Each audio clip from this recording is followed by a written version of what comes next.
Bueno, pues creo que todos reconocemos que el objetivo fundamental ante una hemopatía maligna, un mieloma u otra neoplasia hematológica, cuando llega el enfermo, es llegar a un diagnóstico preciso de cuál es la enfermedad, a una estratificación de riesgo adecuada, de modo a seleccionar el mejor tratamiento de primera línea.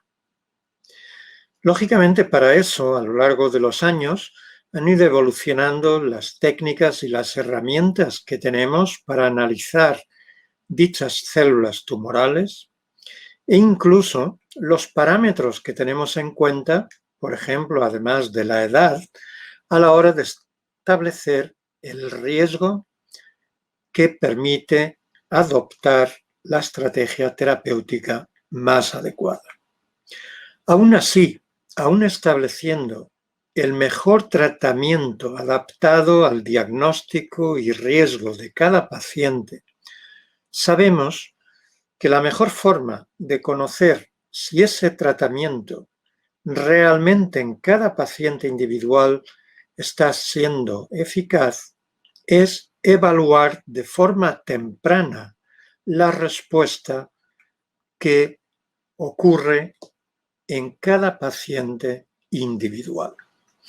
De tal manera que si habitualmente no vemos respuesta en el momento en que deberíamos de esperar ya incluso una remisión completa con los criterios convencionales, nos podemos plantear con cierta frecuencia, yo diría incluso habitualmente, el modificar esa estrategia terapéutica que no está siendo eficiente para adoptar un tratamiento de segunda línea que fuera más eficaz. Bueno, pues hoy sabemos que definir lo que llamamos respuesta completa o remisión completa con los criterios convencionales en mieloma, basados en número de células plasmáticas o basados en la persistencia o desaparición del componente monoclonal sérico con técnicas relativamente sensibles como la inmunofijación.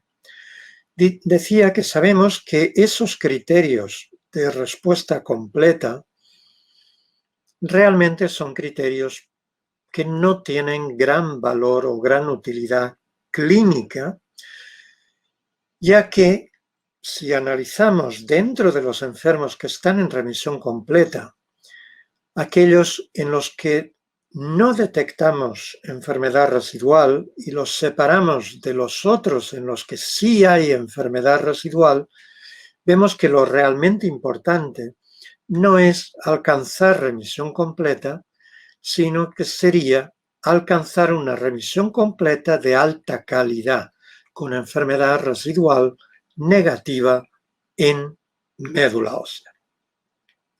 Traducido de otra forma, aunque no es aplicable al 100% de los pacientes, aunque alcancemos una remisión completa, vamos a tener dentro de los enfermos que alcanzan remisión completa individuos que son positivos todavía a diferentes niveles para células tumorales residuales y otros con enfermedad indetectable. Cuanto mayor sea el nivel de enfermedad residual, más probabilidad de tener una recaída relativamente temprana.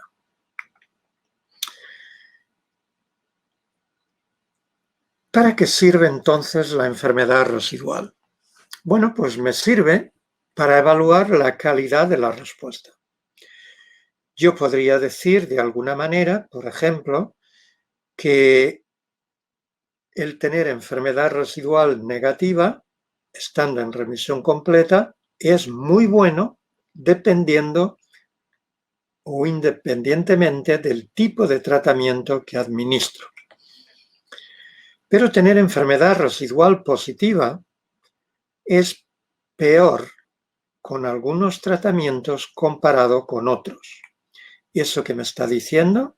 Lo que me está diciendo es que dentro de los enfermos que tengo enfermedad residual positiva, yo voy a tener niveles seguramente más altos entre los tratados con el brazo naranja, con el triplete, o los tratados con el mismo triplete, en este caso más daratumumab. Por lo tanto, primera utilidad, evaluación de la calidad de la remisión completa. Y esta evaluación de la calidad de la remisión completa con implicaciones pronósticas no solo es independiente del tratamiento, sino que además se ha corroborado prácticamente para todas las hemopatías malignas, desde leucemia linfoblástica, leucemia mieloblástica, al diagnóstico en niños, en adultos, en recaída, individuos resistentes, a linfomas o leucemia linfática crónica. Es decir, que constituye hoy día uno de los factores pronósticos más importantes, transversal prácticamente a todas las hemopatías malignas. Lógicamente, si es un factor pronóstico tan importante que me está diciendo que si yo tengo un niño con enfermedad residual positiva a final de inducción y al final de consolidación, y que la probabilidad de recaída a 5 años es prácticamente de más del 80%, pues quizá lo mejor sería que ya a esos tiempos tan tempranos yo cambiara el tratamiento. Y de hecho, a lo que estamos asistiendo en los últimos años es que la detección de enfermedad mínima residual se utiliza no solo como un factor pronóstico, no solo para restratificar el riesgo después de haber empezado el tratamiento, sino, más importante aún, para modificar el tratamiento. ¿Y por qué es más importante?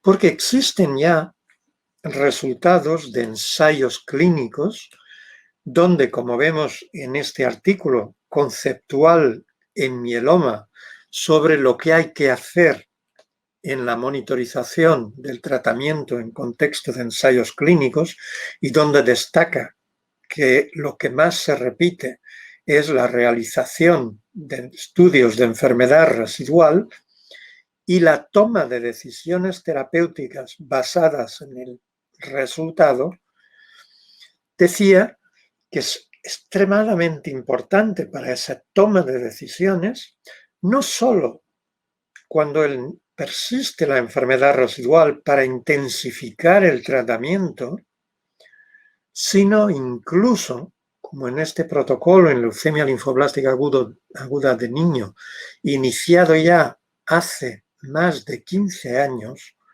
para reducir también el tratamiento en aquellos pacientes que muestran una buena respuesta inicial al tratamiento.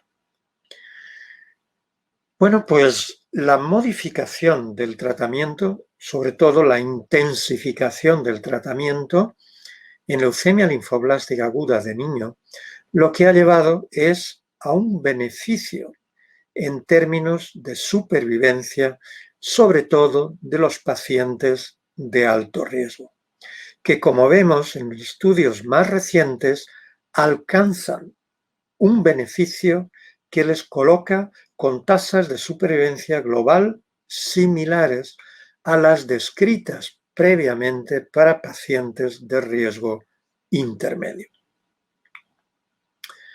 Por lo tanto, detectar enfermedad mínima residual, no solo en mieloma, sino prácticamente en todas las hemopatías, es clínicamente muy útil para evaluar la calidad de la respuesta, para ser utilizado como un factor pronóstico, para restratificar el riesgo del paciente después de inducción o después de consolidación o incluso al final del tratamiento, y finalmente para la toma de decisiones terapéuticas de forma individualizada para intensificar, sobre todo, y cada vez más también, para parar o reducir el tratamiento.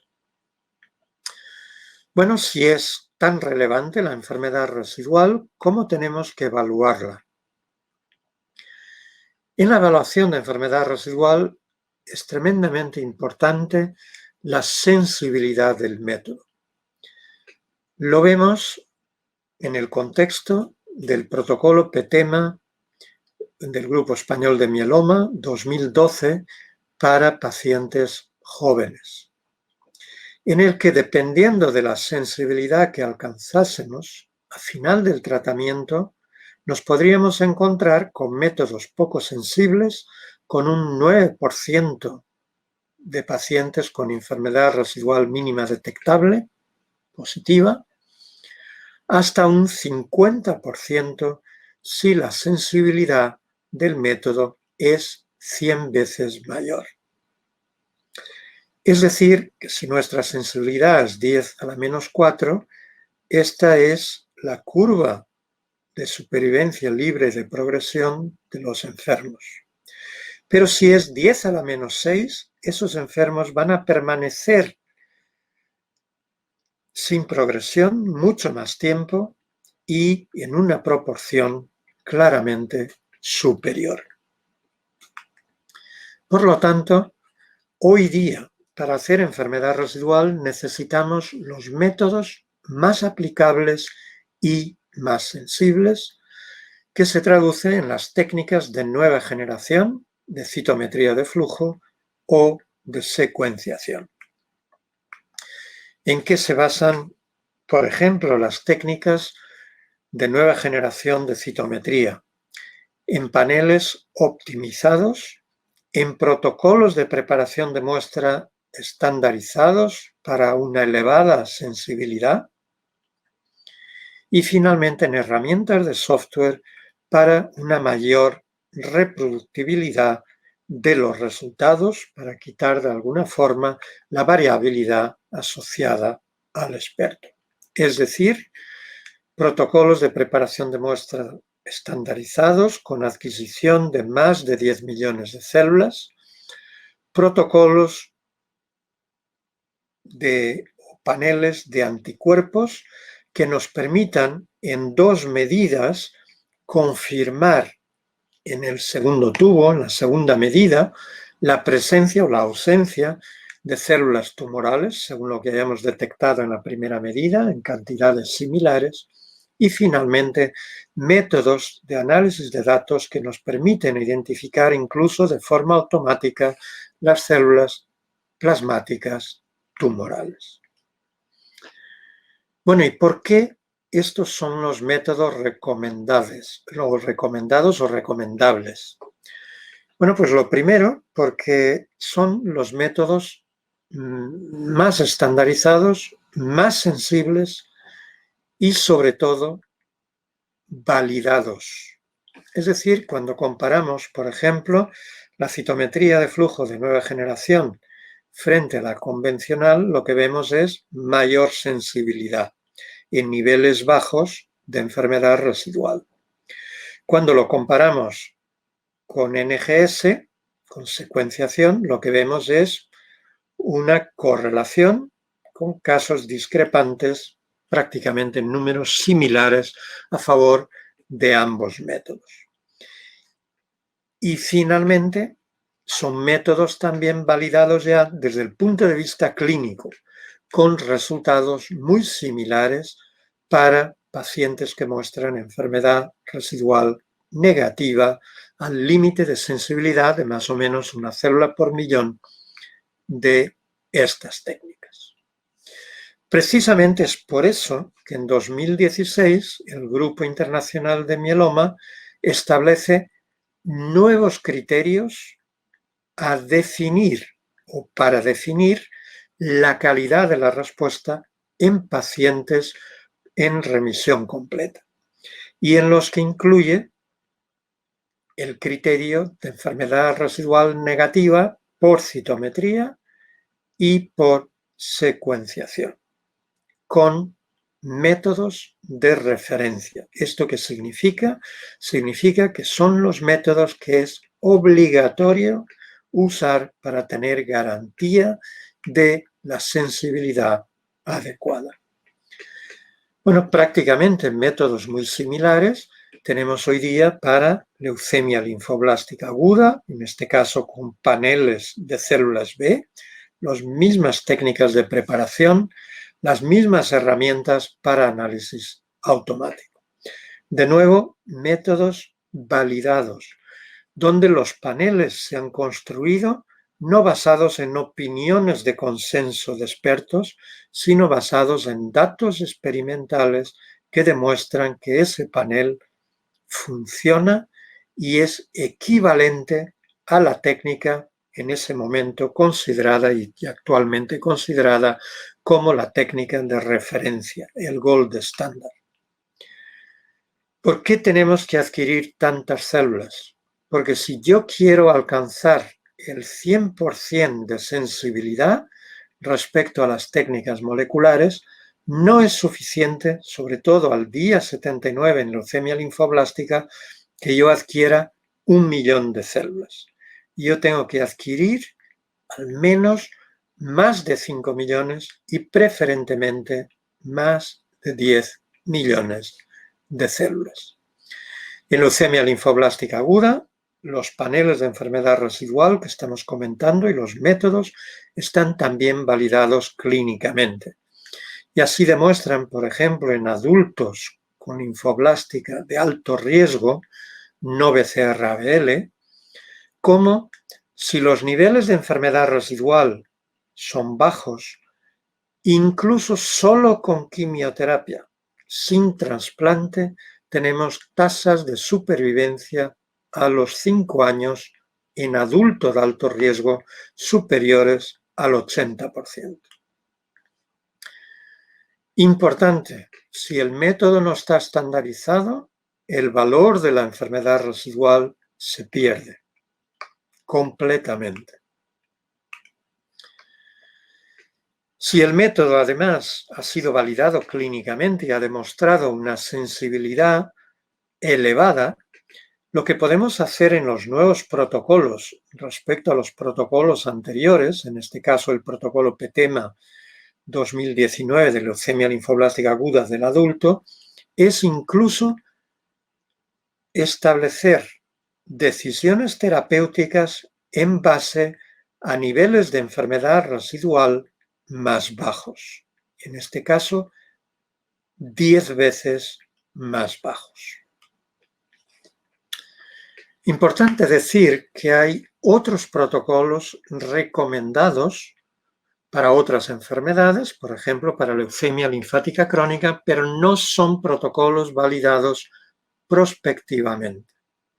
¿Y eso qué significa? O retrospectivamente. Significa que cuando se publican estos paneles, no han sido validados completamente. Y cuando se validan, el mismo grupo propone otro panel.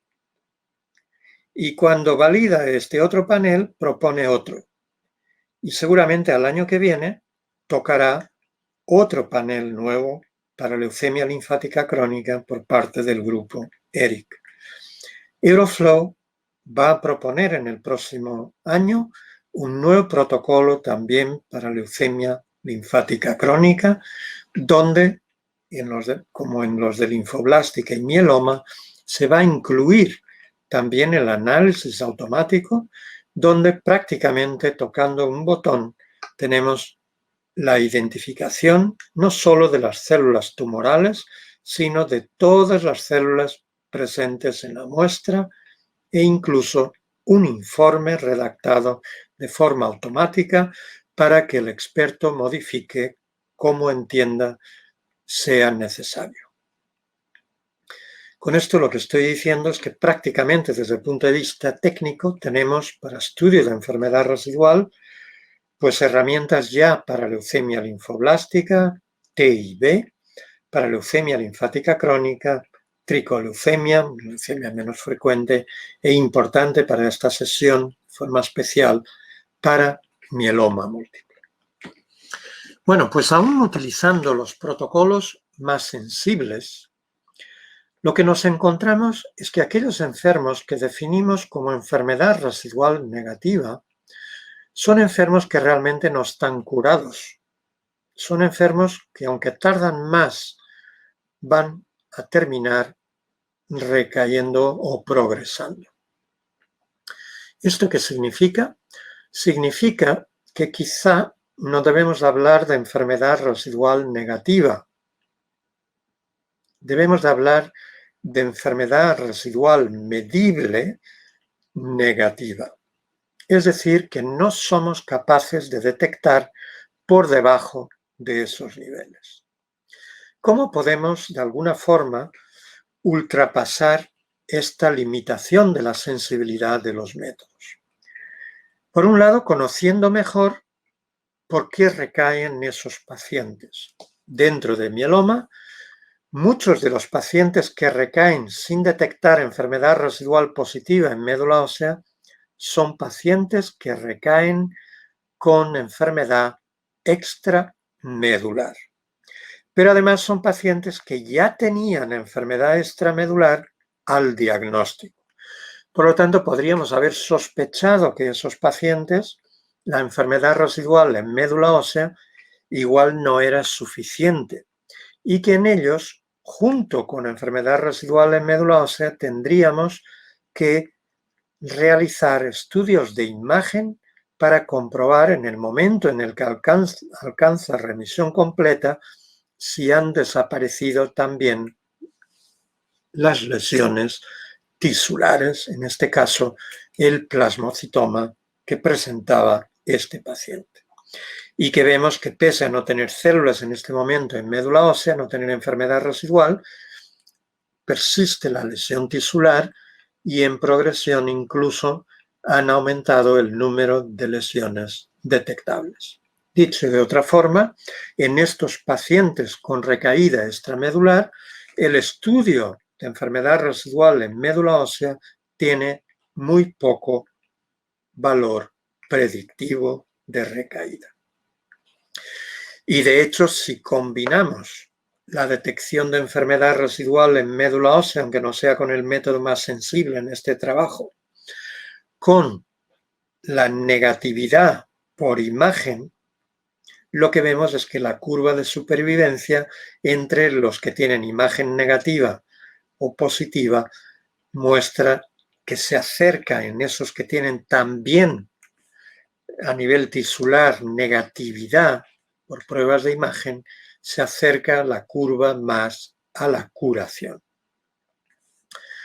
Alternativamente, lo que podemos hacer es medir de forma secuencial enfermedad residual. Y si los niveles de enfermedad detectable son o están por debajo del que podemos detectar, por lo tanto, enfermedad residual medible negativa en dos estudios separados un año, lo que vemos es que eso significa que la probabilidad de recaída a 4 años es prácticamente del 0%. Es decir, lo podemos sustituir por estudios secuenciales. ¿Cuál es el problema que tenemos? El problema es que estudiar enfermedad residual de manera secuencial en médula ósea en pacientes de cierta edad, caso de mieloma, o en niños, caso de leucemia linfoblástica, pues no nos gusta llevarlo a cabo. No nos gusta hacer una médula ósea cada 3 meses. Pero además la médula ósea es una muestra que yo diría que, aunque es muy informativa, su calidad desde el punto de vista analítico, pues deja mucho que desear. Es una muestra que muchas veces está hemodiluida y es difícil saber qué proporción de médula y de sangre tenemos.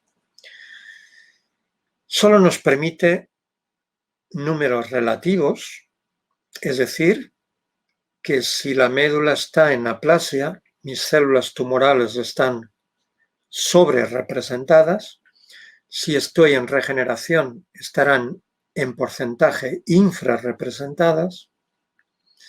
Pero además, en algunas enfermedades y en especial en mieloma, podemos tener una distribución en número de la enfermedad diferente en diferentes huesos o localizaciones. Y por lo tanto, con una sola punción, pues puede que veamos más enfermedad de la que realmente hay, o peor, que no veamos enfermedad cuando realmente en otros huesos o en otra punción, en otra localización, quizás pudiéramos ver. Bueno, por todo eso cada vez es más atractivo el poder monitorizar, en vez de células tumorales de enfermedad residual en médula ósea, monitorizar la presencia de células tumorales circulantes en sangre periférica. ¿Y por qué? Porque hoy sabemos que incluso en mieloma podemos detectarlas prácticamente en todos los pacientes al diagnóstico y en la progresión o recaída. Además, es un método poco invasivo. No hace falta ni que el enfermo venga al hospital. Lo que es importante es que llegue la muestra al hospital, lo que permite monitorizar de manera mucho más frecuente. Además, la sangre refleja mucho mejor la diseminación del tumor y nos da números absolutos, la masa real en sangre. Y finalmente nos va a permitir también la monitorización en paralelo, sobre todo con los nuevos tratamientos, de los efectos de inmunoterapia sobre las células del sistema inmune. Bueno, lógicamente la leucemia linfoblástica aguda ha sido la primera en la que se ha explorado, las leucemias agudas, las primeras en las que se ha explorado la relación entre la presencia, después de iniciar el tratamiento, de células tumorales en sangre comparativamente con médula ósea. En trabajos recientes, con grandes números de pacientes, estudiados simultáneamente en sangre y médula después del tratamiento, pues lo que vemos es, por ejemplo, en leucemia linfoblástica T, un elevado grado de correlación con menos de 5% de casos discrepantes, a veces a favor de la sangre, a veces a favor de la médula ósea. Un poco menos eficiente sería el estudio en leucemia linfoblástica aguda de precursores B. No obstante, también aquí casi el 90% de los resultados son concordantes, aunque hay más o menos entre una cuarta parte y una tercera parte de las pacientes que son positivos en médula ósea son negativos en sangre periférica. Pero lo más importante es que estos estudios han revelado que la detección simultánea de enfermedad residual en médula ósea y células tumorales circulantes en sangre periférica nos proporciona dos factores pronósticos independientes. Y cuando un enfermo con leucemia linfoblástica de precursores B tiene, adulto en este caso, tiene blastos circulando en sangre, eso significa progresión en prácticamente un año en la mitad de los pacientes. Y en menos de 2 años, prácticamente el 90% de los pacientes.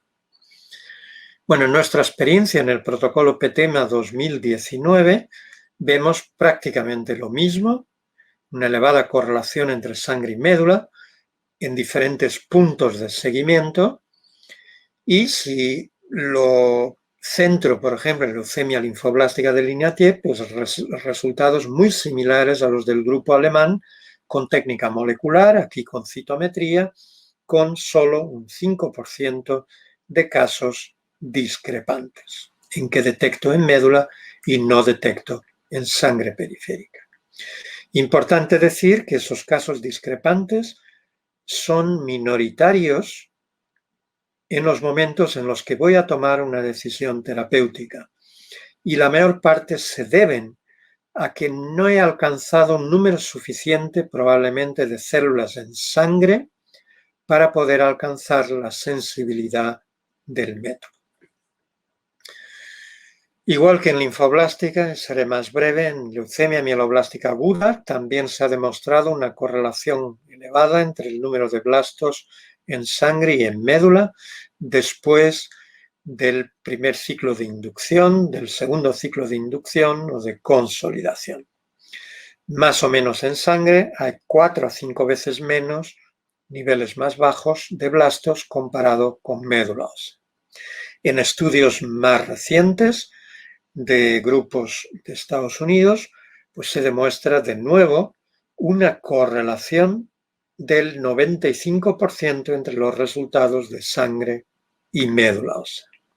Y desde el punto de vista clínico, prácticamente el mismo impacto para la persistencia de enfermedad en sangre o en médula ósea. ¿Qué ocurre? Y lo he dejado para el final en el mieloma múltiple.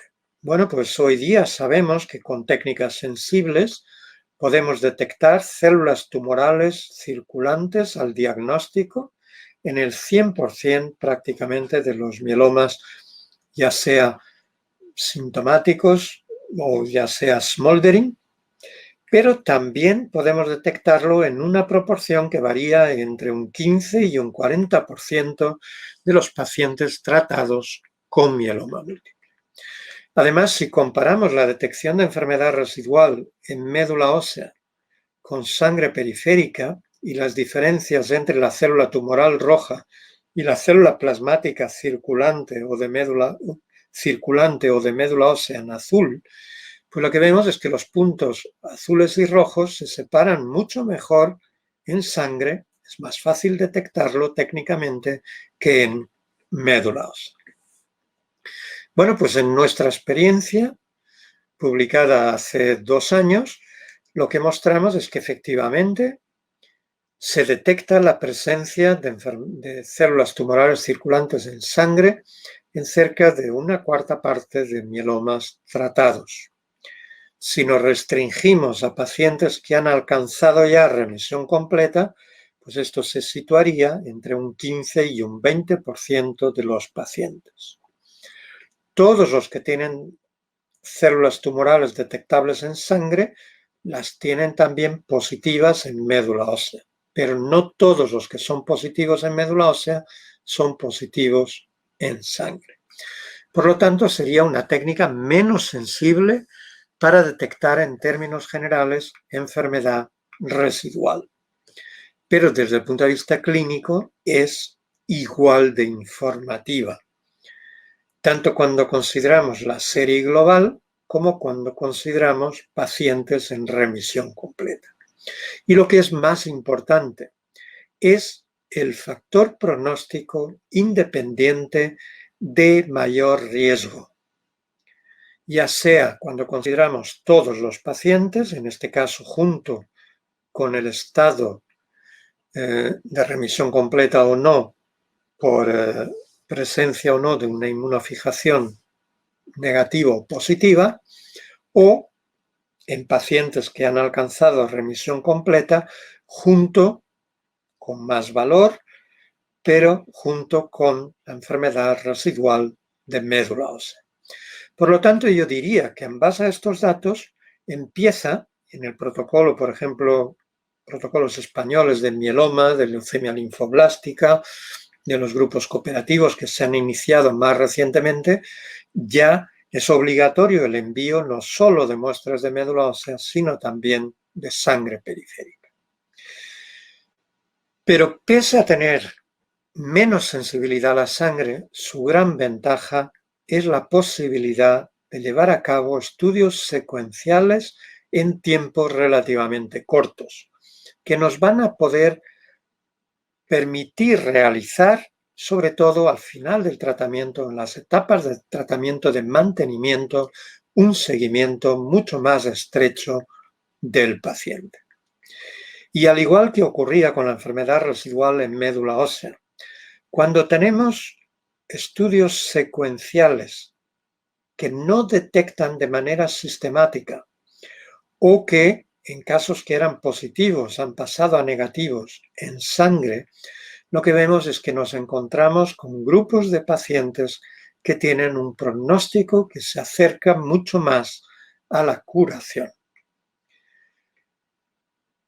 Ventaja adicional con los nuevos tratamientos, ya sea de inmunoterapia, ya sea con toda la batería de anticuerpos de los que disponemos, o incluso con los tratamientos con células CAR-T, donde además de monitorizar enfermedad residual, nos va a interesar monitorizar, por ejemplo, las células CAR-T o las células del sistema inmune, lo que nos permite la monitorización en sangre es el estudio simultáneo de enfermedad residual, células CAR-T, qué tipo de células CAR-T y las células del sistema inmune no transfectado. Hoy día disponemos de estrategias tanto moleculares como de citometría que nos permiten identificar dentro de las células CAR-T del individuo las células CAR-T, las células modificadas genéticamente y que tienen un receptor para el antígeno diana presente en la célula tumoral, ya sea de leucemia linfoblástica, de linfomas, de leucemia linfática crónica o BCMA como target de células plasmáticas en el mieloma múltiple. Hoy conocemos muy bien el perfil de distribución de estas células. Sabemos que tanto en linfoma B difuso de célula grande como en mieloma, donde tenemos una experiencia similar e incluso más amplia de la reflejada en esta diapositiva, pues que esas células tienen un pico entre el día 7 y el día 14 habitualmente, variable un poquito dependiendo de qué tipo de célula CAR-T, que luego disminuyen, desaparecen prácticamente en la mitad de los pacientes, pero persisten prácticamente un año en la otra mitad. Y además empezamos a tener datos importantes propios y en la literatura, aquí estoy mostrando los nuestros, de que el tener muchas células en el pico, aunque esto parecen dos curvas similares, lo que estamos viendo es números que están ahí en media cercanos a 100, aquí por debajo de 10 veces menos, y que eso se asocia claramente con persistir en respuesta después del tratamiento CAR-T o no responder o hacer una recaída.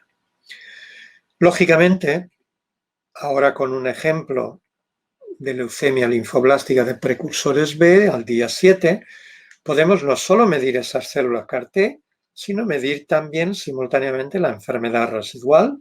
Ahí vemos cómo se distinguen las células CAR-T junto con la enfermedad residual perfectamente, teniendo marcadores para ambos. Pero además podemos estudiar la composición de esas células CAR-T en todo detalle. ¿Y por qué es importante estudiar las células normales? Pues de alguna manera porque cuando surge el pico de células CAR-T, habitualmente va asociado a una disminución o desaparición de las células B tumorales, en este caso circulantes, pero también en este caso de las células B normales circulantes. Y de tal forma que hay casi una correlación inversa entre tener células CAR-T detectables en una muestra y tener células tumorales, que solo coexisten en un pequeño porcentaje de muestras. Pero lo mismo ocurre en mieloma o en linfoma y leucemia linfoblástica con las células plasmáticas normales o las células B normales. Por ejemplo, si tenemos un enfermo, en este caso con un linfoma, tratado con células CAR-T, en el que no tenemos enfermedad residual ahora en sangre cuando han aparecido las células CAR-T. Y tampoco tenemos células B normales, han desaparecido, estaban en la aféresis, pero aquí, en este punto, creo que es el día 14, han desaparecido. Pero al cuarto mes vemos que de repente en sangre hacen un pico de células B normales en valores más o menos la mitad de lo que sería el mínimo o la mediana de la normalidad para su edad, y han desaparecido prácticamente de forma completa las células CAR-T. Bueno, pues esta reaparición en gran número y brusca de células normales, en ausencia de células CAR-T, nos tiene que hacer pensar o buscar una recaída tisular. Y en efecto, este paciente tenía una recaída de su linfoma con células tumorales junto a linfocitos T que infiltraban el tejido, en este caso, de una biopsia de tejido mamario. Vemos que localmente hay 5 puntos que yo dudaría de poder afirmar que son células CAR-T presentes en el tejido. Es decir, que es muy importante saber cómo se recuperan las células normales en números. Veis que son números bajísimos. El número normal estaría por aquí. ¿Y en cuántos pacientes llegamos a detectar células B? Nos situamos aproximadamente a los 8 meses en un 40% de los casos. Bueno, espero a lo largo de esta charla haber de alguna forma mostrado cómo en la actualidad no hay duda de que la monitorización del tratamiento en mieloma y en otras hemopatías requiere de herramientas más allá de las utilizadas convencionalmente para definir remisión completa o respuesta completa. Y fundamentalmente necesitamos de los métodos más sensibles de detección de enfermedad residual, como son los métodos de nueva generación de citometría y secuenciación. Tanto en mieloma como en leucemias agudas y en cierta medida también en leucemias crónicas y linfomas, la médula ósea es la muestra, incluso leucemia linfática crónica, es la muestra más sensible para detectar persistencia de enfermedad residual. Sin embargo, es un procedimiento invasivo y por eso la monitorización secuencial de células tumorales circulantes en sangre cada vez se va a incorporar más a la monitorización de todos estos pacientes, ya que además de dar una información pronóstica de valor independiente y de poder realizarse de forma más frecuente, permite también monitorizar simultáneamente los tratamientos inmunes cada vez más frecuentes entre estos pacientes. Y para ello disponemos de nuevas herramientas que nos permiten monitorizar ya sea las células del sistema inmune normal residual, ya sea las células modificadas genéticamente utilizadas para tratar al paciente como son las células CAR-T. Me resta agradecer al grupo Euroflow, que lógicamente ha contribuido al desarrollo de forma clave de todas estas herramientas de enfermedad mínima residual, a todo el grupo de Salamanca de forma particular, incluido tanto aquellos que trabajan más directamente conmigo y todo el grupo clínico del servicio de hematología, al grupo de Jack Van Dongen en Leiden y a los consorcios internacionales que han trabajado sobre todo en la monitorización inmune y en la monitorización de células CAR-T a nivel internacional. En especial en mieloma, tengo que agradecer además al grupo PETEMA, igual que en leucemia linfoblástica del adulto, que siempre están dispuestos a que incluyamos las novedades metodológicas en beneficio de los pacientes incluidos en los protocolos. Y finalmente a la Fundación Internacional del Mieloma y a todos por la atención